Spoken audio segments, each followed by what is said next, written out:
क्या होती है एग्जैक्ट डिफरेंशियल इक्वेशन, कैसे चेक करते हैं और कैसे सॉल्यूशन देते हैं यहाँ पर, उसके ऊपर अब हम चर्चा करने वाले हैं। तो हमने कहा मान लीजिए एक डिफरेंशियल इक्वेशन हमें दी गई है m x comma Y D x plus N x comma Y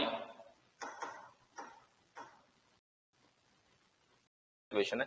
तो सबसे पहले यहां पर m और n कौन है बेटा, ये एक्स वाई का फंक्शन है, ये भी आपका एक्स वाई का फंक्शन है। तो हम क्या करते हैं, इसको चेक करते हैं कि एग्जैक्ट डिफरेंशियल इक्वेशन है या नहीं है। तो इसके लिए हमें यहां पर चेक करने के लिए क्या करना पड़ेगा, del m by del y equals to del n by del x है या नहीं है, ये चेक करना पड़ेगा हमें। देखिए del m by del y equals to del n by del x है या नहीं है, इसको हमें वेरीफाई करना है। अगर बेटा इसको वेरीफाई करना है, अगर ये इक्वल हो जाता है, अगर ये इक्वल हो जाता है, इसका सीधा सा मतलब यह है कि ये आपकी एक डिफरेंशियल इक्वेशन जो है, ये जो डिफरेंशियल इक्वेशन है बेटा, ये डिफरेंशियल इक्वेशन कैसी है, exact differential equation, exact of n plus n dy equals to c, equals to c। ये जो हमारे पास में m है, इसको तो एज इट इज पुट करना होता है। ये जो n है बेटा, ये होता है हमें सॉल्यूशन लिखना है यहाँ पर। तो ये सॉल्यूशन लिखा जाएगा M x comma Y D x plus N x comma Y, अरे यहाँ डी वाई तो रह गया, D Y to C equals to C. ये टर्म, ये x की टर्म से बिल्कुल फ्री रहे, ये क्या रहे बेटा, x की टर्म से बिल्कुल फ्री रहे। ठीक है, तो हमने क्या बोला यहाँ पर, m एज इट इज रखो, यहाँ पर n को एज इट इज रखो, बस x की टर्म नहीं होनी चाहिए। मतलब अगर उसमें एक ही टर्म है जिसके अंदर x है, तो आप यहाँ जीरो पुट करेंगे। अगर उसके अंदर दो टर्म है like x square plus 2y, तो एक्स स्क्वायर को छोड़ दो, ओनली 2y यहां पर लिखो। अगर वहां पर तीन टर्म है और तीनों में x है, तो भी जीरो लिखो। बात समझ पा रहे हो? तो ये क्या होने वाला है, आपका सॉल्यूशन होने वाला है। एक बार जल्दी से सभी बच्चे बता देंगे, इतनी बात आपको समझ में आई या नहीं है, जल्दी से बेटा सभी बच्चे बता दीजिए। अब पॉइंट आता है कि सर मान लीजिए डिफरेंशियल इक्वेशन ऐसे दिखाई दी, हमने चेक किया और वो इक्वल नहीं आया। अगर वो इक्वल नहीं आया, तो अब आप यहां पर इंट्रोड्यूस करवाएंगे रिड्यूसिबल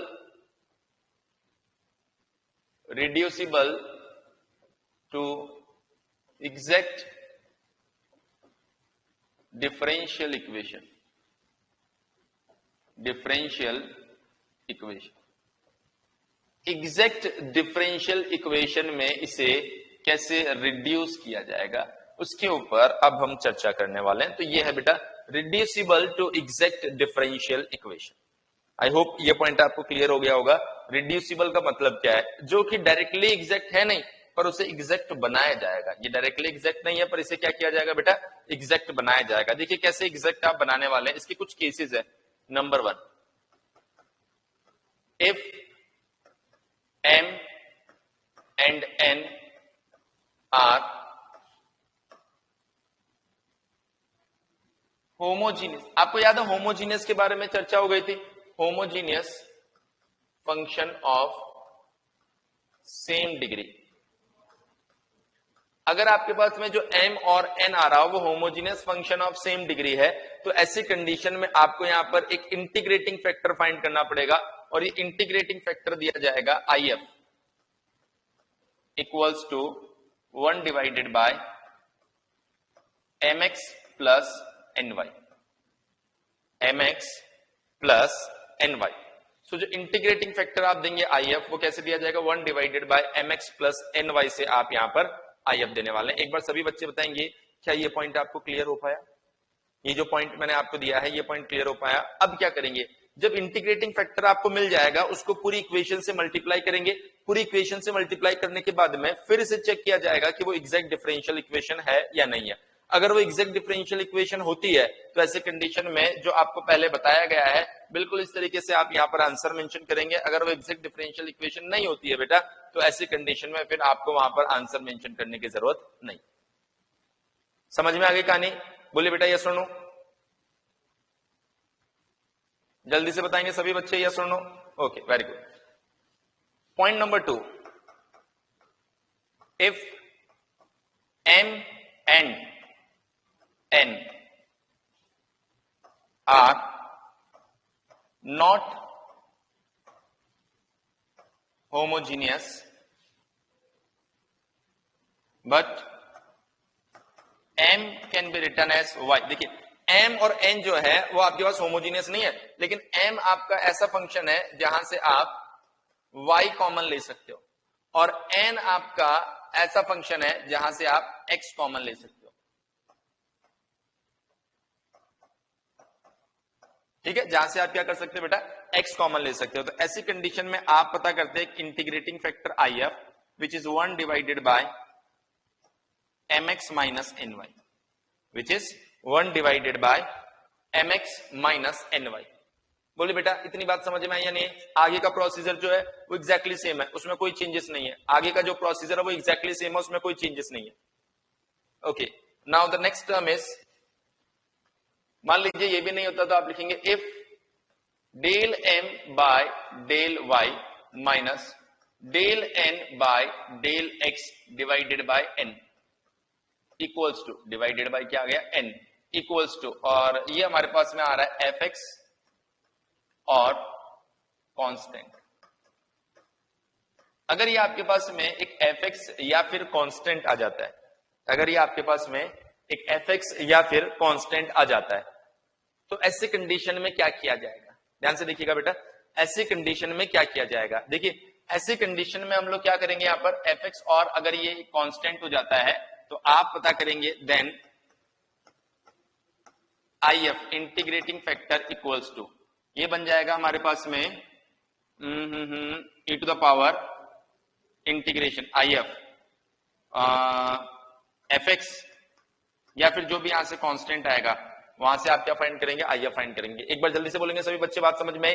सर ये IF जो आ गया हमारे पास में, इसका क्या करना है? सेम प्रोसीजर है, इस IF को पूरी इक्वेशन से मल्टीप्लाई कर दो, इक्वेशन से मल्टीप्लाई करने के बाद फिर से आप चेक करेंगे कि एग्जैक्ट है या नहीं है। ठीक है, question number, point number 4, if, अब देखिए ये जो del m by del y है ना, इस टर्म को आप जानते हो, इसमें कुछ नया नहीं है, इसी में से माइनस कॉमन ले रहा हूं। अगर del n by del x minus del m by del y divided by m आ जाता है, और इक्वल्स टू में ये अगर आपका fy और कांस्टेंट आ जाता है, fy और कांस्टेंट आ जाता है। क्लियर है? fy और कांस्टेंट। तो आप ऐसी कंडीशन में IF इंटीग्रेटिंग फैक्टर जो दोगे, then IF equals to e to the power integration fy dy, IF equals to e to the power integration fy dy। और सेम IF का क्या करना है मेरे ख्याल से आप लोग जानते हैं। बोलिए बेटा सभी बच्चे इस बात को समझ पाए या नहीं समझ पाए? इस पॉइंट को आप समझ पाए या नहीं समझ पाए? उम्मीद कर रहा हूं समझ पाएंगे, कुछ ऐसा है नहीं इसके अंदर जो आपको समझ नहीं आया, है ना? चलिए, सो अब मूव करते हैं हम लोग हमारे फर्स्ट एग्जांपल की साइड। देखिए क्या बोल रहा है क्वेश्चन, ये आपके पास में क्वेश्चन में लिटिल बिट आप देख सकते हैं कि थोड़ा बहुत करेक्शन सा मुझे दिखाई दे रहा है। यहाँ n लिखा हुआ है जो होना x चाहिए, तो अगर मैं इसको चेक करूं तो ये है हमारा x n, ठीक है। बाकी x Y square plus x d x plus x square Y minus y, ये सही लग रहा है आगे का डी वाई। तो सबसे पहले m एक्स कॉमा वाई क्या है? तो हमने कहा सर ये है X Y square plus X. N x comma Y क्या है? X square Y minus Y. So ऐसी स्थिति में अगर मैं बात करूं, सबसे पहले चेक किया जाएगा कि एग्जैक्ट है या नहीं है। Del m by del y, del m by del y, तो इसको वाई के रेस्पेक्ट में डिफरेंशिएट कर दो, 2xy। एन को एक्स के रेस्पेक्ट में करेंगे, del n by del x, x के रेस्पेक्ट में ये भी कितना आ रहा है 2xy। तो ऐसे में ये बन रहा है बेटा आपके पास में del M del Y equals to del N del X. Equal आ रहा है ये। अगर ये इक्वल आ रहा है आपके पास में, अगर बेटा ये इक्वल आ रहा है आपके पास में, तो ऐसे कंडीशन में आप डायरेक्ट रिजल्ट लिखिए, इंटीग्रेशन सॉल्यूशन देखिए। आप लिखेंगे इंटीग्रेशन m को as it is x y square plus x, ये देखिए एज इट इज हमने लिख दिया, यहां पर आएगा dx प्लस n, एक ही टर्म ऐसी है जिसमें x नहीं है, equals to constant c। So x के रेस्पेक्ट में इसको इंटीग्रेट करेंगे तो बेटा आएगा एक्स स्क्वायर बाई 2 और ये बन गया आपके पास में वाई स्क्वायर। तो x square by 2 y square plus x को अगर आप इंटीग्रेट करेंगे तो एक्स स्क्वायर बाई 2 प्लस नहीं इस बार माइनस वाई को इंटीग्रेट करेंगे तो वाई स्क्वायर बाई 2 और ये आ गया आपके पास में इक्वल्स टू में सी। इक्वल्स टू में क्या आ गया सी। बोले बेटा बात समझ में आई कि नहीं है सभी बच्चे? सो अगला क्वेश्चन ट्राई करना चाहोगे आप?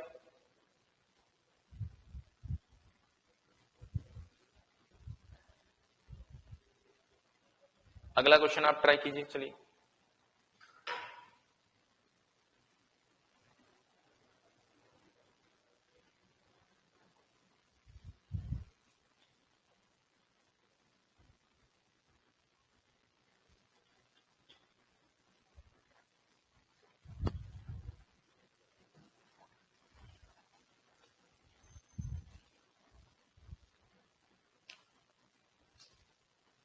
सबसे पहले आप चेक करेंगे कि ये एग्जैक्ट डिफरेंशियल इक्वेशन है या नहीं है।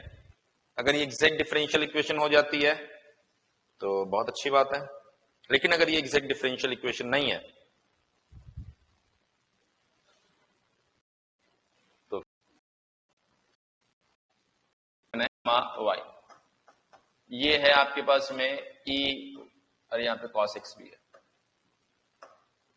E Y sign x। ये आपके पास में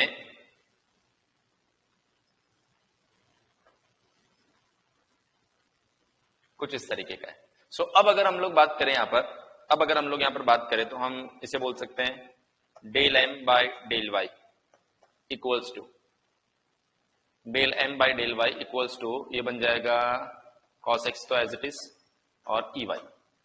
इसी तरीके से del n by del x equals to ये देखिए ई वाई तो एज इट इज और साइन एक्स का डिफरेंशिएशन cos x। क्लियर है? अब देखिए यहां पर अगर हम लोग यहां पर देखिए del m divided by del Y equals to del n divided by del x, ऐसा आ रहा है। Del m divided by del Y equals to del n divided by del x, ऐसा कुछ हमें देखने को मिल रहा है। अगर ऐसा कुछ हमें देखने को मिल रहा है तो अब हम लोग क्या बोलने वाले हैं, ऐसा कुछ अगर हमें देखने को मिल रहा है तो अब हम लोग क्या बोलने वाले हैं कि सर हमें अब सिर्फ डायरेक्ट सॉल्यूशन लिखने की जरूरत है। E y plus 1 cos x dx plus integration e y. अब देखिए एक ही टर्म है x की, एक ही टर्म और उसके अंदर क्या दिखाई दे रहा है हमें, n में एक ही टर्म उसमें x दिखाई दे रहा है तो उसको क्या लिखा जाएगा 0। अब इसको आपको x के रेस्पेक्ट में करना है तो ई वाई प्लस 1 तो as it is cos x का जो इंटीग्रेशन होगा बेटा वो होगा sin x plus equals to कर दो ना डायरेक्ट कांस्टेंट। ये हमारे पास में सॉल्यूशन आ गया। क्या ऐसा ही किया आप लोगों ने? क्या ऐसा ही किया?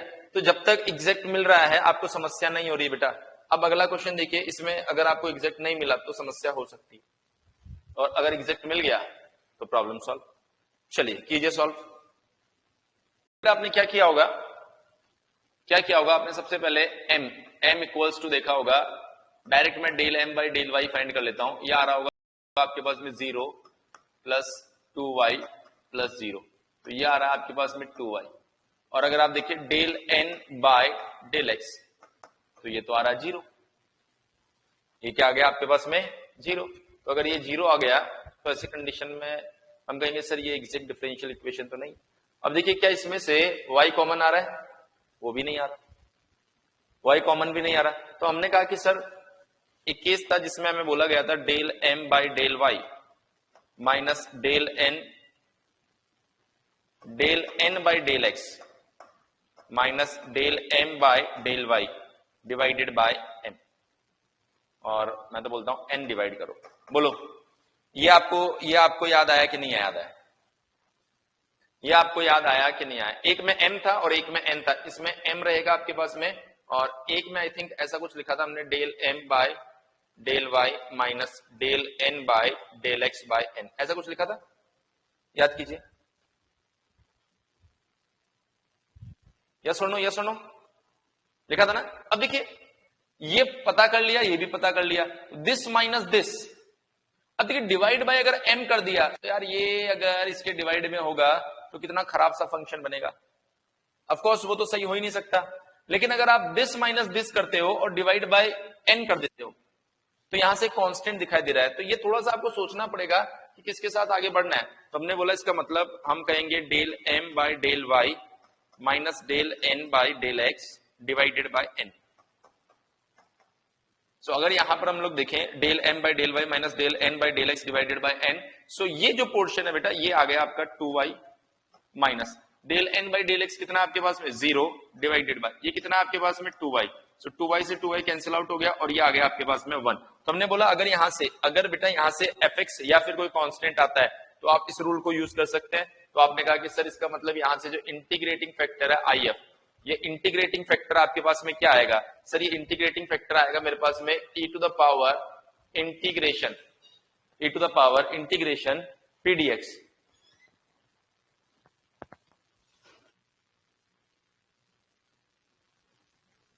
तो ये बन जाएगा आपके पास में ex, ये क्या बन जाएगा आपके पास में ex। तो ये आपके लिए क्या हो गया बेटा इंटीग्रेटिंग फैक्टर if।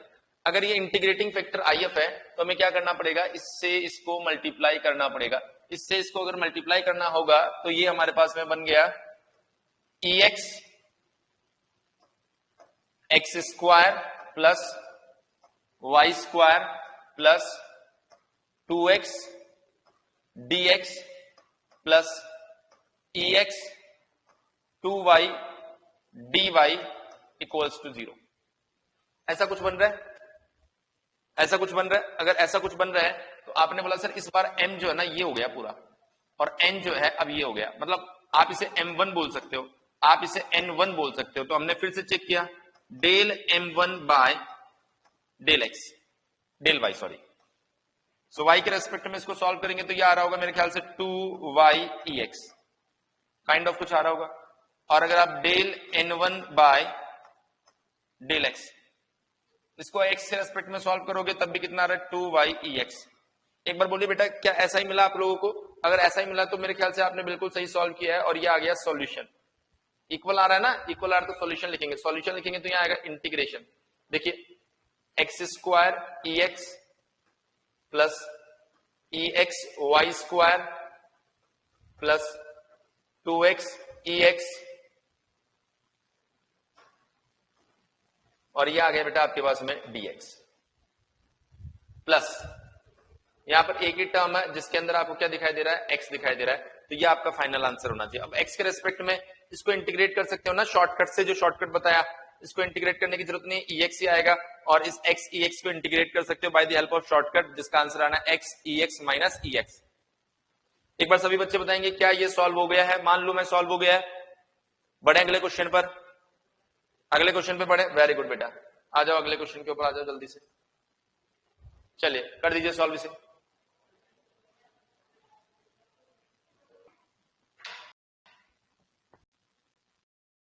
इधर देखिए del n by del x, x के रेस्पेक्ट में अगर हम लोग इसे करते हैं तो ये बन जाएगा हमारे पास में -1 प्लस 2xy -1 प्लस 2xy, ये हमारे पास में del n by del x हो गया। ठीक है, लेकिन ये इक्वल तो नहीं आ रहा। अरे क्या ऐसा ही आया आपके पास में भी?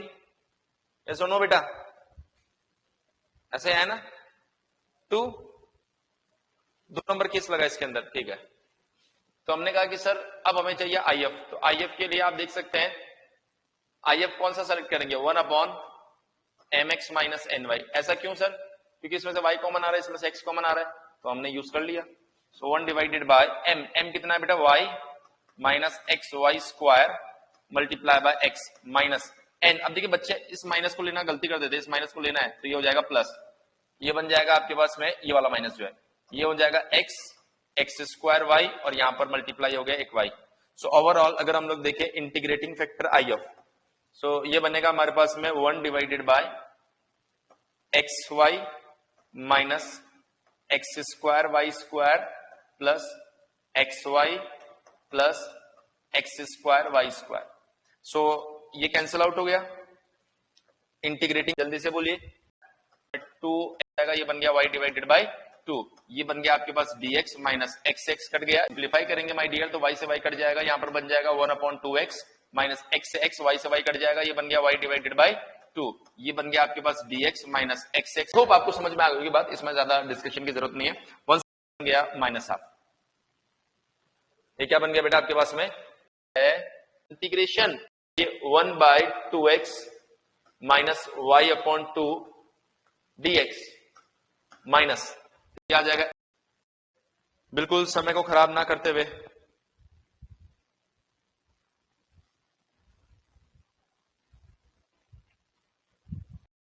लेकिन इस बार इक्वेशन कैसे दिखाई देती है पहले तो इसकी बात कर लेते हैं। n-1 y बचेगा, ये कांस्टेंट है, ये a0, ये स्टैंडर्ड फॉर्म होती है लीनियर डिफरेंशियल इक्वेशन की, जिसको हम थोड़ा सा मॉडिफाइड करते हैं। कैसे मॉडिफाइड करते हैं देखिए जरा, हमने कहा d बाय dx, इसको लिखिए आप कैपिटल D, तो सर ये क्या हो जाएगा d2 बाय dx2, ये बन जाएगा d स्क्वायर। सो ओवरऑल ये बन जाएगा हमारे पास में an dn y plus an-1 dn-1 y plus a0 y equals to fx। So overall अगर हम लोग देखें यहां पर तो काइंड ऑफ अगर आप इस a को डिवाइड भी कर देना तो ये कांस्टेंट्स वैसे के वैसे रहेंगे, तो ये कुछ ऐसा दिखाई दे रहा मुझे, an dn plus an-1 dn-1 plus a0, और इसमें से क्या आ गया y बाहर, और ये हो गया बेटा आपके पास fx। तो ये जो होता है ना, इसको हम बोलते हैं function of d y equals to fx, ये होती है आपकी standard form of linear differential equation. एक बार सभी बच्चे बताएंगे कि ये बात आपको समझ में आई कि नहीं आई, सभी बच्चे एक बार बताएंगे बेटा ये बात आपको समझ में आई या नहीं है, जल्दी। जीरो पहले हाई के बगल में जीरो, तो ये आपके पास में क्या आ गया बेटा दूसरा क्वेश्चन।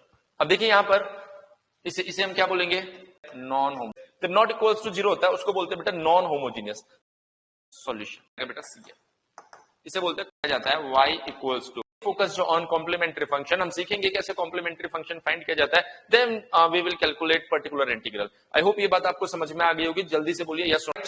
देखिए आपके जीरो, सो ये जब इक्वल्स टू जीरो होगा तो यहां पर इसे बोलते हैं बेटा ऑक्सिलरी इक्वेशन, ऑक्सिलरी इक्वेशन। हमें क्या मिलने वाले हैं बेटा d के रूट्स, f ऑफ d के क्या मिलेंगे रूट्स, और हमें उन रूट्स का क्या ढूंढना होता है नेचर, इन रूट्स का नेचर कैसा होता है, nature will decide the complementary function, nature of roots will decide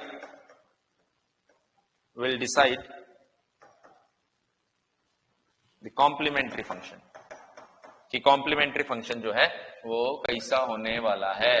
चलो आ जाते हैं आगे। डिस्टिंक्ट रूट्स है, रियल है और डिस्टिंक्ट है, तो जो कॉम्प्लीमेंट्री फंक्शन CF दिया जाता है वो दिया जाता है C1 e to the power alpha 1x plus C2 e to the power alpha 2x, C1 e to the power alpha 1x plus C2 e to the power alpha 2x। दूसरा देखिए, real and repeated roots, real and repeated roots, complementary function CF equals to, ये कैसे दिया जाता है C1 plus C2x e to the power alpha x। अगर दो repeated हो, अगर तीन रिपीटेड हो तो C1 plus C2x plus C3x square and so on, ये चलता रहेगा। क्लियर है। तीसरा देखिए, इमेजिनरी रूट्स, मतलब alpha plus minus iota beta, alpha plus, ये हमेशा आपके पास में इसी फॉर्म में मिलेगा, alpha plus minus iota b. ऐसा नहीं आप बोलो सर अगर अल्फा प्लस आयोटा बीटा मिल गया तो अकेला, ऐसा नहीं हो सकता, वो हमेशा पेयर में मिलते हैं। तो आपके पास में जो रिजल्ट आएगा वो आएगा CF equals to e to the power alpha x C1 cos beta x plus C2 sin beta x।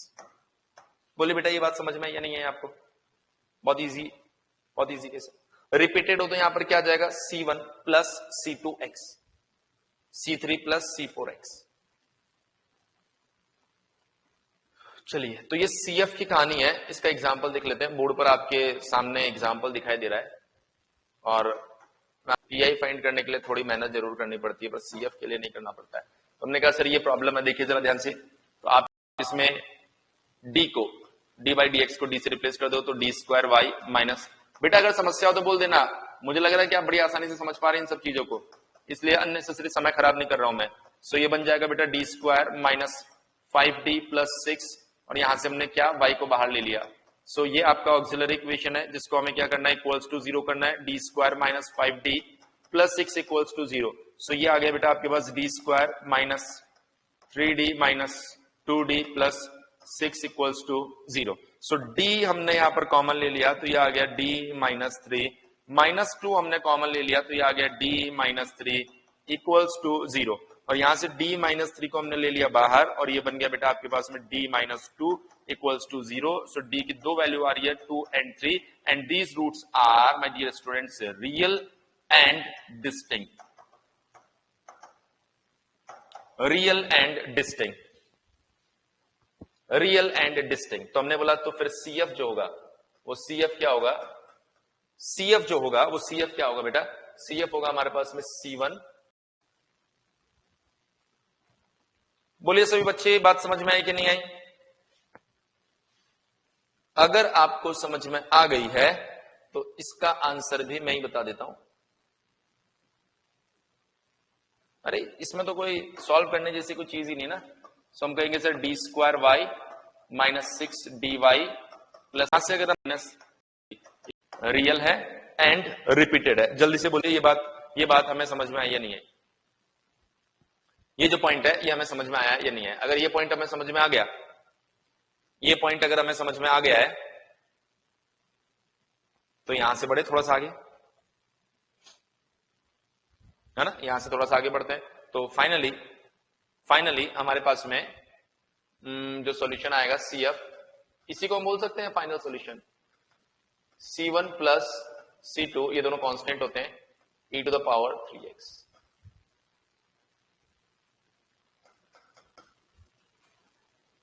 बोलो बेटा। अरे आसान है ना, कोई दिक्कत तो नहीं हो रही ना?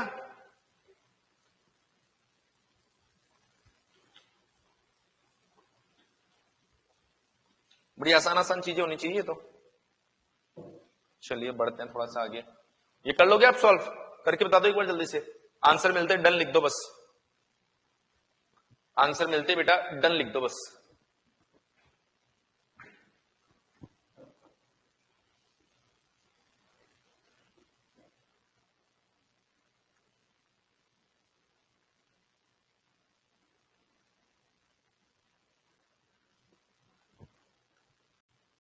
Square plus AC, b square minus 4AC, और ये बन गया हमारे पास में twice of A। Alpha 1,2 equals to minus 2 plus minus root over, यहां पर देखिए ये बन जाएगा 4 माइनस 16 डिवाइडेड बाई 2। सो ये बन जाएगा हमारे पास में माइनस 2 4AC होगा ना, बी स्क्वायर माइनस 4AC, तो A कितना है 2 है, तो 8 आ जाएगा, सॉरी यहां पर 8। तो ये बनेगा माइनस 4, तो ये बन रहा है मेरे ख्याल से 2 आयोटा। सही बच्चे बताएं क्या ये 2 आयोटा बन रहा है? तो 2 से 2 कैंसिल आउट हो जाएगा, माइनस 1 प्लस माइनस आयोटा। क्या यही आ रहा है? बताएं बेटा क्या यही आ रहा है? जल्दी से बोलो, ये सुनो। हाँ वेरी गुड। सो CF जिसको आप फाइनल सॉल्यूशन बोलेंगे वो आएगा e to the power alpha which is minus 1 alpha x C1 cos beta x plus C2 sin beta x। ये हमारे पास में y आ गया। एक बार बोलिए बेटा यही आंसर मिल रहा है कि नहीं मिल रहा है ना? चलो बढ़ते हैं आगे। तो फाइनली अब हमें थोड़ा सा आगे अप्रोच करना पड़ेगा, और वो पॉइंट क्या है मैं आपको बताता हूं आगे।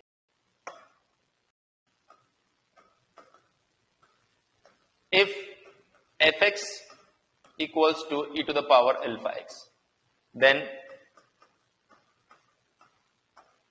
Replace D by alpha.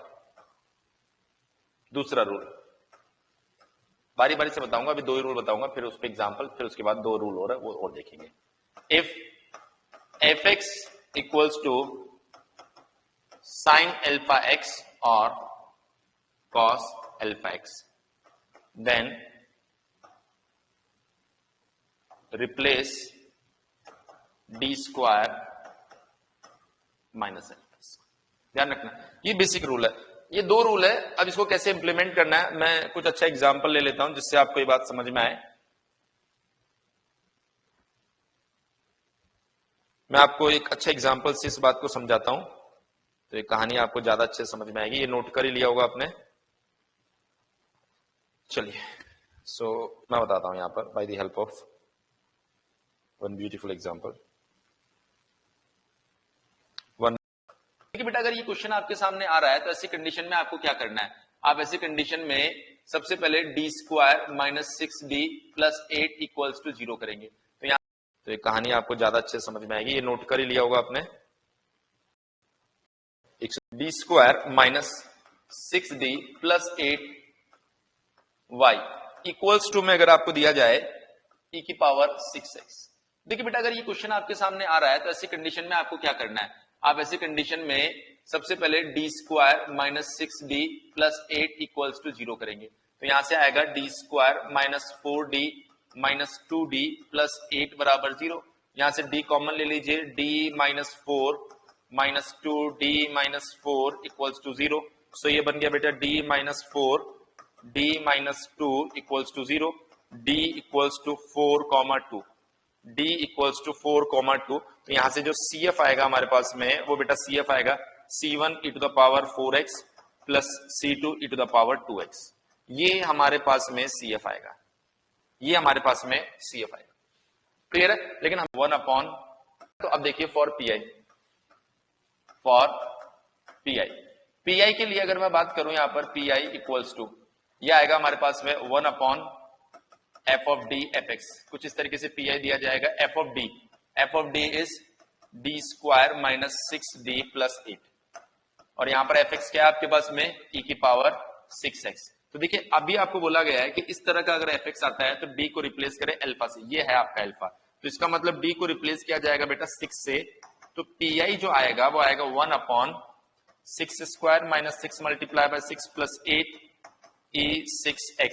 ये कैंसिल आउट हो गया। PI equals to 1 upon 8 e की पावर 6x। ये हमारे पास में PI आ रहा है और ये हमारे पास में CF आ रहा है। सो बेटा अगर हम लोग बात करें फाइनल सॉल्यूशन की, तो CF है C1 e to the power 4x plus C2 e to the power 2x plus e to the power 6x divided by 8। ये है हमारा फाइनल y का सॉल्यूशन। एक बार सभी बच्चे बोलिए क्लियर हुआ या नहीं हुआ जल्दी से। ये टाइम टेकिंग प्रोसेस नहीं है बेटा, ये सिर्फ और सिर्फ आपको फॉलो करते रहना है, फॉलो करते जाओ आप। अब अगर हम लोग बात करें next important question. So this question is d square minus 6d plus 9 y equals to e3x। देखिए बेटा ध्यान से देखना, कम समय ज्यादा चीजें कवर करेंगे विद एग्जांपल। ऐसा भी नहीं कि एग्जांपल खत्म कर दे, एग्जांपल खत्म कर देंगे तो मैथमेटिक्स गायब हो जाएगी, ये मान के चलो। इसलिए आपको बिल्कुल कंसंट्रेशन बना के रखना है। बहुत इंपॉर्टेंट चीजें मैं यहां पर बताता जा रहा हूं। सो हमने कहा कि सर सबसे पहले मुझे फाइंड करना है फॉर CF। बेटा CF फाइंड करना ना छोड़े, क्योंकि मुझे लगता है कि ज्यादा क्वेश्चन CF के आते हैं। तो D square minus 6d plus 9 बराबर 0, और ये बन जाएगा हमारे पास में आई थिंक d माइनस 3 का होल स्क्वायर। d माइनस 3 अभी थोड़ी देर पहले ही सॉल्व किया था, d माइनस 3 इक्वल्स टू 0। तो d इक्वल्स टू क्या आ रहा है 3,3। हमने बोला बेटा CF क्या होगा, CF होगा बेटा आपके पास C1 plus C2x e to the power 3x। ये बन गया हमारे पास में CF। अगर CF बन गया तो आपको क्या फाइंड करना है बेटा, PI। तो f ऑफ d क्या है आपके पास में ये।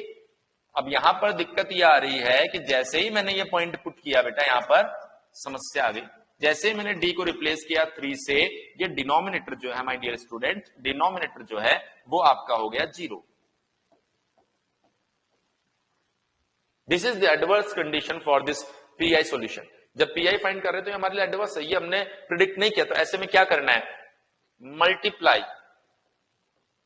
Multiply x in left hand side of 1 upon F of D and differentiate denominator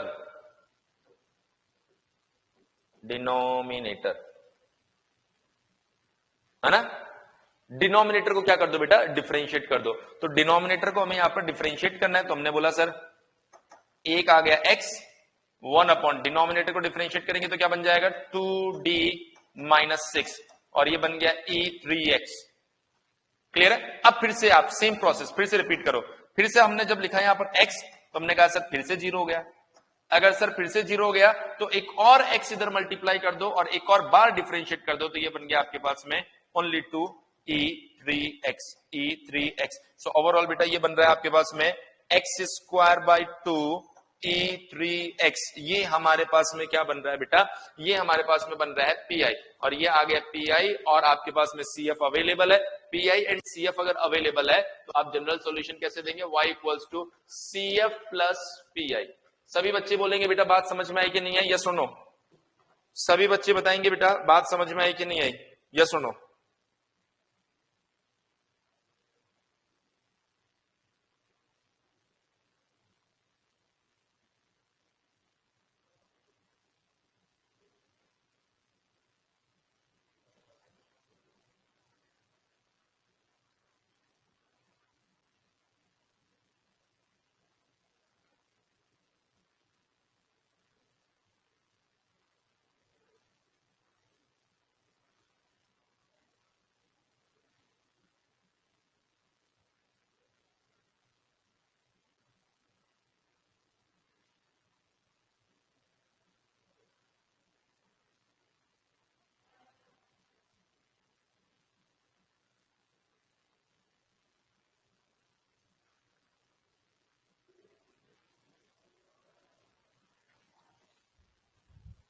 clear है।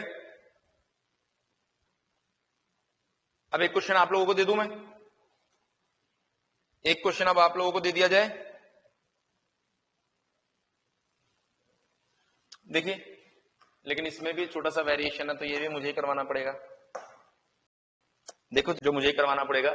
सो फर्स्ट ऑफ ऑल अगर मैं बात करूं d equals to plus minus 3 iota, so ऐसे में अगर मैं बात करूं यहां पर CF क्या बनेगा हमारे पास में e to the power 0x c1 cos 3x plus c2 sin 3x। So CF equals to c1 cos 3x plus c2 sin 3x। अब ऐसे में अगर मैं बात करूं यहां पर पी के लिए आपको क्या करना है बेटा, 1 upon F of D square plus 9 और ये आ गया 2x। सो अगर हम लोग यहां पर इस 2x को थोड़ा सा सिस्टमेटिकली लिख दे, देखिए 2x को मैं लिख सकता हूं e to the power ln 2x और इसको हम लिख सकते हैं e to the power x ln 2 और इसको मैं लिख सकता हूं e to the power ln 2x। तो ये देखिए e to the power alpha x बन गया ना अपने आप। जैसे e to the power alpha x बन गया तो आप क्या बोलेंगे सर, इसका मतलब ये हुआ d को रिप्लेस करना है अल्फा से, तो अल्फा कौन है बेटा, ln 2। अल्फा कौन है, ln 2। So P I equals to ये बन गया 1 अपॉन ln 2 का स्क्वायर प्लस 9 2x।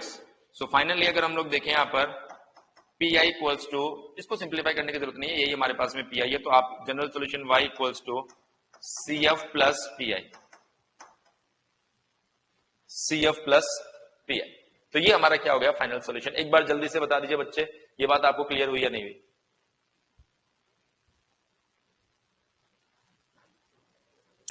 क्लियर है ना, very good very good very good very good very good. एक लास्ट वेरिएशन और देखते हैं बेटा इसके अंदर, फिर आगे बढ़ेंगे।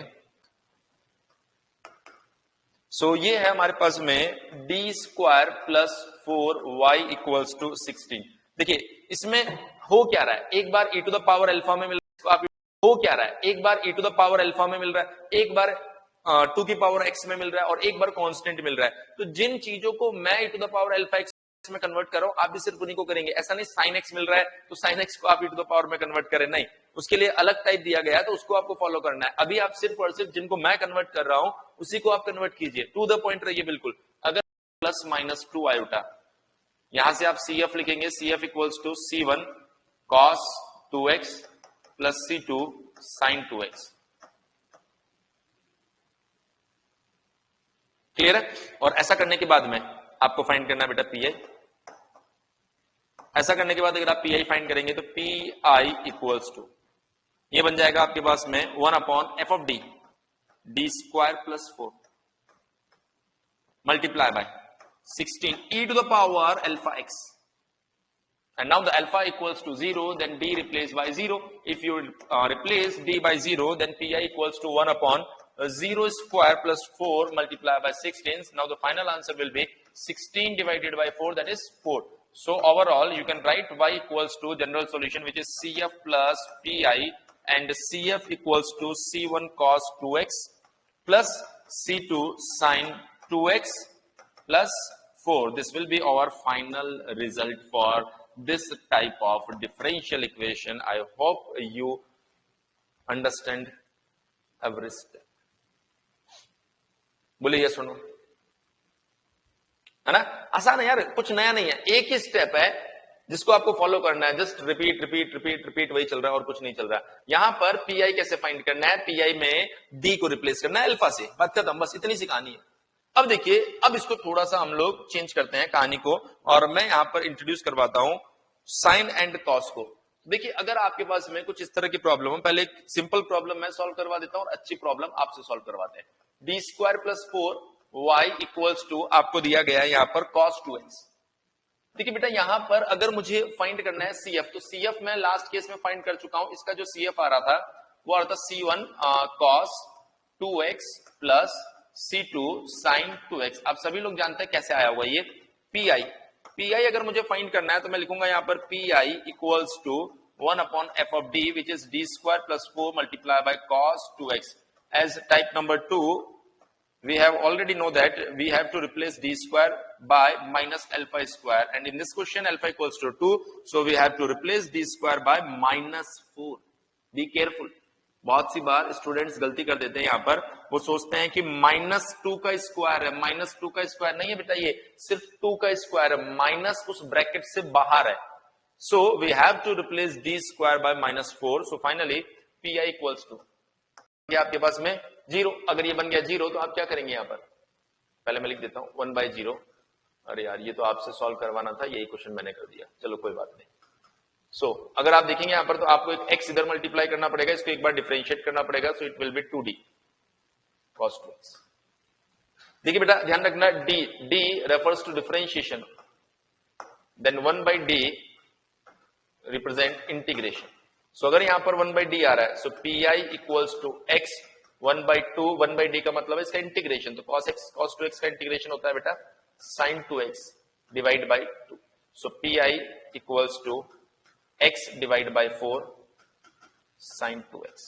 सो now the final answer will be y equals to c1 cos 2x plus c2 sin 2x plus x by 4 sin 2x।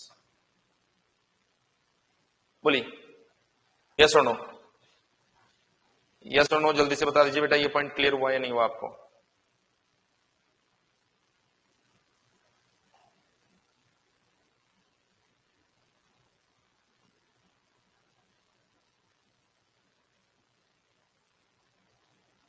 है ना?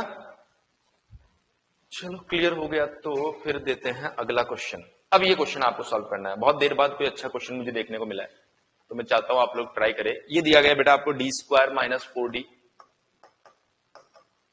Plus 3y equals to cos. इस क्वेश्चन को सॉल्व कीजिए, ये बड़ा अच्छा क्वेश्चन लग रहा है मुझे।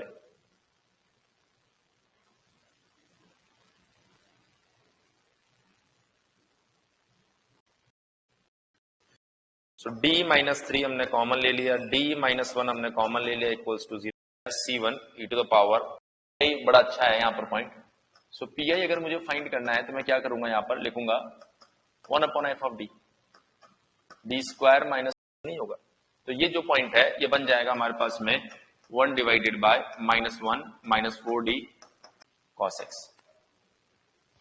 देखिए यहाँ पर 2 माइनस 4d और ये क्या बन गया हमारे पास में cos x बन गया। अगर ये हमारे पास में cos x बन गया है तो अब d के बारे में कुछ नहीं जानते, तो हमने बोला एक काम करो 2 प्लस 4d ऊपर मल्टीप्लाई कर दो और 2 प्लस 4d नीचे भी मल्टीप्लाई कर दो।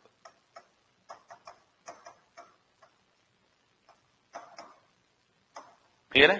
सो ये बन जाएगा हमारे पास में 2 प्लस 4d, नीचे क्या बन गया 4 माइनस 16d स्क्वायर, ये आ गया हमारे पास में cos x। सो ओवरऑल अगर आप देखेंगे यहाँ पर, ओवरऑल बेटा अगर आप देखें यहाँ पर तो cos x को जब आप मल्टीप्लाई करेंगे तो ये बन जाएगा हमारे पास में 2 cos x plus 4 d cos x divided bye 4 minus d square को रिप्लेस करेंगे -1 से 16।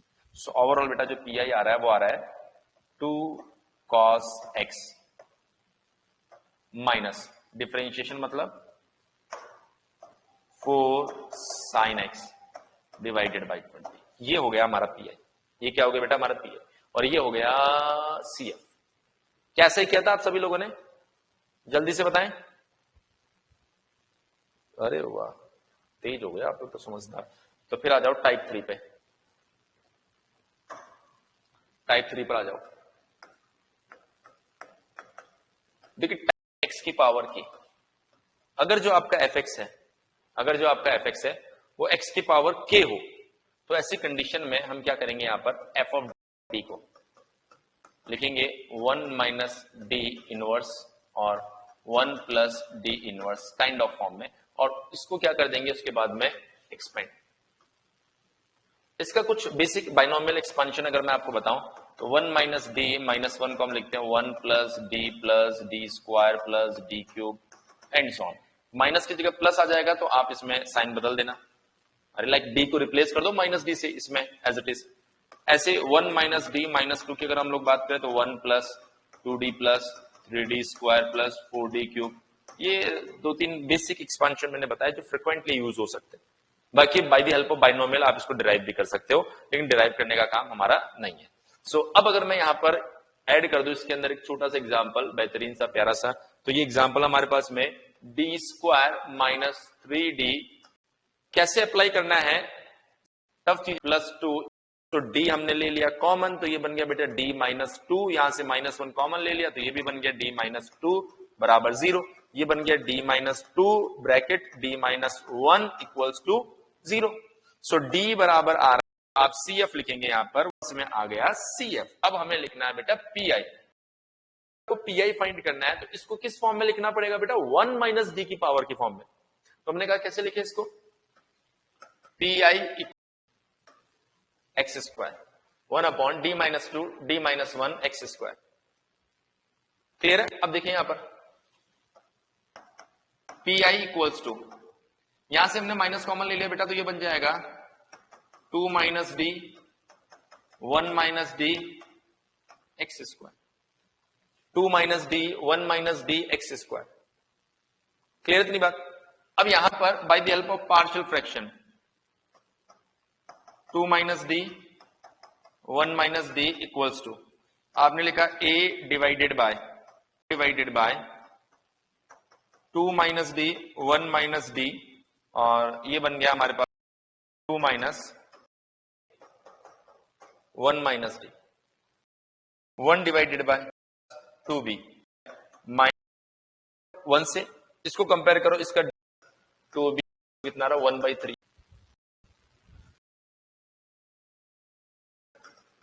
आपके लिए वही बेस्ट ऑप्शन होता है क्योंकि आप अभी 80 से थे, आपका फॉर्मूला उसको याद कर लेना, तो अगली बार से आप उसको डायरेक्ट याद, आप उन चीजों को फिर याद नहीं करते, फिर सीट्स मैं चाहता हूं यहाँ 1 माइनस 2 इज -1 करनी, तो कर दो तो b की वैल्यू आएगी वाले को पहले के पास एक्स स्क्वायर 1 से मल्टीप्लाई होगा, एक्स स्क्वायर डी से मल्टीप्लाई होगा 2x, डी स्क्वायर से मल्टीप्लाई होगा 2, बाकी सब zero. So X square minus X square, तो देख लो कैलकुलेशन को,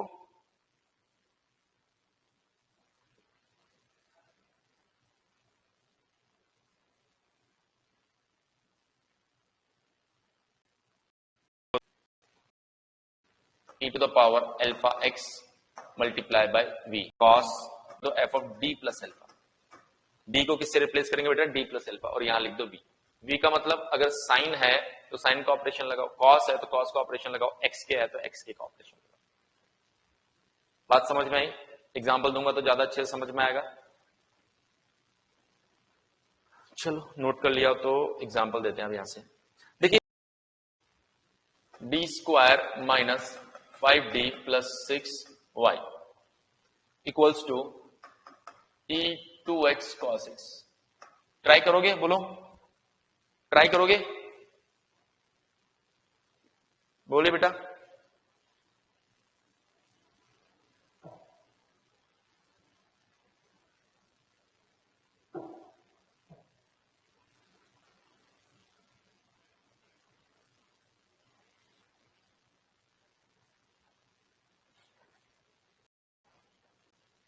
बेटा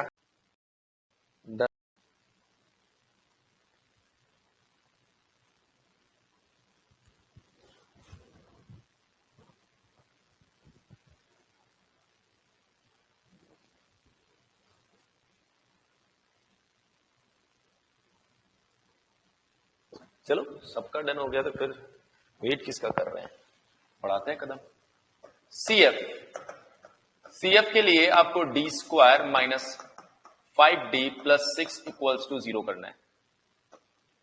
D square minus 3d minus 2d plus d की वैल्यू क्या आ रही है हमारे पास में 2,3। अब देखिए यहां पर सीएफ जो है वो बन गया C1। क्या करना, 1 को ले आओ इधर साइड में और इसमें रिप्लेसमेंट कर दो d प्लस 2 से, माइनस 5d प्लस 2 प्लस 6, अंदर क्या बच रहा है cos x। देखिए pi इक्वल्स टू e2x, इसको थोड़ा सिंप्लीफाई करते हैं बेटा, d square plus 4 plus 4d minus 5d minus 10 plus 6 cos x 1। So pi equals to e2x, इसको अगर सिंप्लीफाई करूं तो ये बन गया d square, 4d minus 5d मतलब माइनस d, ये देखिए ये सब तो हो गया कैंसिल आउट, कुछ नहीं बचा यहां पे, तो ये बन गया cos x। तो हमने क्या किया, अब cos x का जो ऑपरेशन है वो क्या है, रिप्लेस डी स्क्वायर बाय -1 से, तो ये बन गया P I equals to e2x 1 divided by -1 minus D cos x। Minus हमने ले लिया बाहर तो ये बन गया बेटा आपके पास में 1 प्लस डी। हमने कहा ऊपर नीचे 1 माइनस डी को क्या कर दो, मल्टीप्लाई कर दो, है ना। तो P I equals to E to the power 2x, cos x इससे मल्टीप्लाई हो गया, माइनस डी मतलब डिफरेंशिएशन साइन x। नीचे अगर आप देखेंगे तो 1 minus D square, D square की जगह क्या आएगा यहाँ पे -1 का स्क्वायर। देखिए तो overall P I equals to minus e2x cos x plus sine x divided by 2। So P I जो आ रहा है हमारे पास में वो आ रहा -2x/2 cos x plus sine x। जरा बताएंगे बच्चे ये पी आई जो है ऐसा ही आया या कुछ और आया, ये क्या आ रहा है? अरे वाह वाह वाह वाह, मजा आ गया। एक लास्ट एग्जांपल और दे देता हूं, टाइप तो इतना ही है आपके पास में, एग्जांपल जरूर आप एक और कर सकते हो। Example example example example example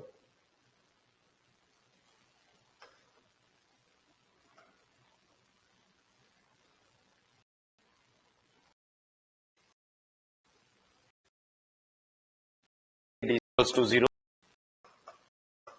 plus 9x square, e3x divided by D square plus 9 plus 6d minus 6d minus 18 plus 9 integrate करना है। एक बार बोल दीजिए बेटा, एक बार बोल दीजिए बेटा, क्या यही आंसर आया आपके पास में?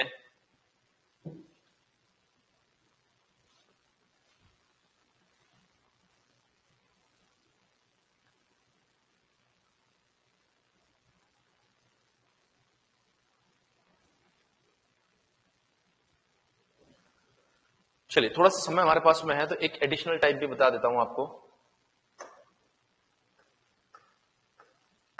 Type number 5 upon F of D X V, where V can be sine alpha X और कॉस अल्फा एक्स। तो देखिए यहां लिखेंगे आप X 1 upon F of D, यहां आएगा वी माइनस, ये प्रोसीजर को समझिए आप। यहां आएगा आपका F dash D, F of D का होल स्क्वायर और वी। वी यहां है, इसका मतलब वी का ऑपरेशन अब इसके ऊपर एक बार और लगेगा। वी का जो ऑपरेशन है वो इसके ऊपर लगने वाला है। तो उम्मीद कर रहा हूं कि मेन प्रोसीजर क्या है वो बात तो आपको समझ में आ गई होगी। अब हम लोग एक एग्जाम्पल से इस बात को समझ जाते हैं। एग्जाम्पल हमारे पास में है, यहीं पर लिख लेता हूं, D square plus 9 y equals to x sine 2x। D square plus 9y x sine 2x। छोटा सा प्रॉब्लम लिया हमने। इस प्रॉब्लम के लिए आपको क्या करना है, कुछ नहीं करना है। देखिए सबसे पहले आप लिखेंगे D square plus 9 equals to 0, so D equals to plus minus 3 iota, D equals to plus minus 3 iota. और डी इक्वल्स टू ये अगर प्लस माइनस 3 आयोटा आ रहा है तो क्या करेंगे आप, यहां पर आप लिखेंगे सी एफ इक्वल्स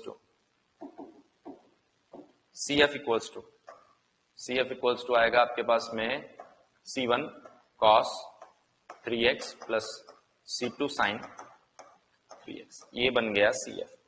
ये क्या बन गया बेटा आपके पास CF। अब चाहिए हमें PI।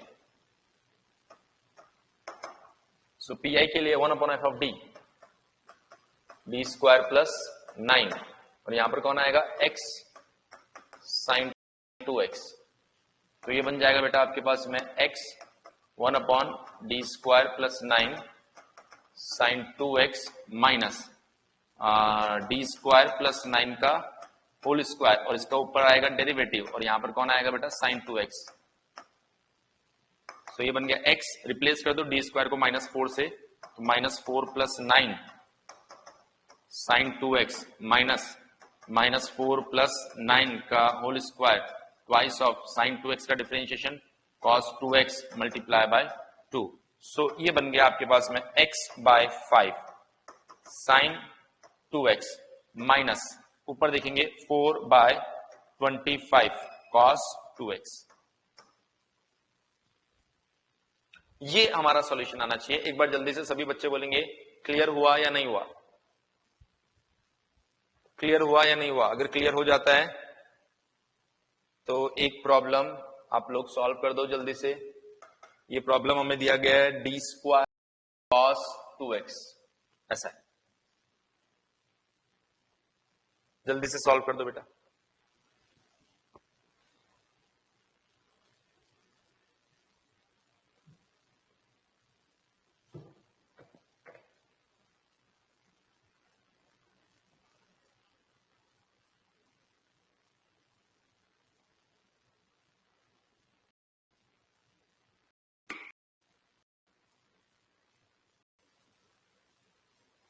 आ गया। इस क्वेश्चन को करो बाकी लोग, मैं आपको उसका आंसर बता देता हूं। मेरे पास शायद आंसर लिखा हुआ भी है, और अगर आपको फिर भी समझ नहीं आया, अब इस क्वेश्चन पर आता हूं मैं एक बार। 1 अपॉन एन प्लस, ठीक है, आप फिर से सॉल्व। सीएफ तो कितनी बार सॉल्व कर चुके, कॉस आएगा डी स्क्वायर प्लस 4, यहां पर आएगा हमारे पास में cos 2x माइनस ऊपर एक डेरिवेटिव डी स्क्वायर, नीचे डी स्क्वायर प्लस 4 का स्क्वायर और ये हो गया cos 2x। आप सभी बच्चों ने ऐसा ही लिखा होगा, मुझे पूरी उम्मीद है। अब देखिए यहां पर बेटा डी स्क्वायर को रिप्लेस करेंगे -4 से, तो केस फेल हो जाएगा। एक एक्स मल्टीप्लाई कर दो, एक बार डिफरेंशिएट कर दो 2d, ये बन गया cos 2x। देखिए ये बन गया हमारे पास में एक्स स्क्वायर, इस 2d से ये 2/2 इंटीग्रेट कर दो इसे एक बार, तो ये बन जाएगा हमारे पास में sin 2x divided by 2 minus x। देखिए इस 2d से ये 2d कैंसिल आउट, लेकिन फिर से केस फेल हो रहा है, एक x और मल्टीप्लाई कर दो, डिनोमिनेटर को एक बार और डिफरेंशिएट कर दो, तो ओनली 2d आएगा cos 2x। क्या ऐसा ही किया आप लोगों ने? बताएं बेटा, क्या ऐसा ही किया आप लोगों ने? एक्स स्क्वायर बाय 4 1/d, मतलब इसको इंटीग्रेट कर दो तो ये बन जाएगा बेटा sin 2x बाय 2। तो ये overall x square by 4 x square by 8, तो यहां आ जाएगा x square by 8 sin 2x। ये आपका फाइनल आंसर पीआई का। ये मिला आप लोगों को आंसर? चलिए बहुत ही बेहतरीन। तो मैं आपको बताता हूं, ये आपका पोर्शन था बेटा डिफरेंशियल इक्वेशन का, जिसको आपने बखूबी सॉल्व किया, बड़ी अच्छे से बड़े जल्दी से सॉल्व किया। तो मुझे ऐसा लगता है कि ये पार्ट आपका शायद पहले से स्ट्रांग था। अब हमारा अगर कोई मेन पॉइंट बचा है तो वो है वेक्टर, जिसमें हम बात करेंगे कुछ बेसिक प्रॉपर्टीज पर, और फिर बात करेंगे divergence, curl and gradient, and last one is directional derivative. ये वो पॉइंट्स है जो हमें कल दिन में कवर करना है। तो मोस्ट प्रोबेबली बहुत सारा पोर्शन तो हम लोग मॉर्निंग में 8 to 10 में कवर कर लेंगे, और थोड़ा सा पोर्शन बचा तो उसे हम लोग 2 से 4 की क्लास में कवर करेंगे। और इसी के अंदर मुश्किल से 20-25 मिनट का एक कन्वर्जेंस एंड डाइवर्जेंस टॉपिक है, जिसको हमें कवर करना है। तो 20 सेकेंड जैसा कि मैंने आपको कहा था, जो शेड्यूल था मेरा, उस हिसाब से मैं कल आपको फ्री कर दूंगा। उसके बाद आपके पास 3 दिन बचेंगे। थोड़ा सा जो भी आपने पढ़ा है, नो डाउट बहुत समराइज वे में और जल्दी पढ़ा है। तो अगर आपको किसी पॉइंट पर दिक्कत होती है तो आपसे रिकॉल कीजिए, रिवाइज कीजिए, और अगर जो पोर्शन मैंने पढ़ाया उसमें आपको समस्या होती है तो आप मुझसे पूछिए, ठीक है?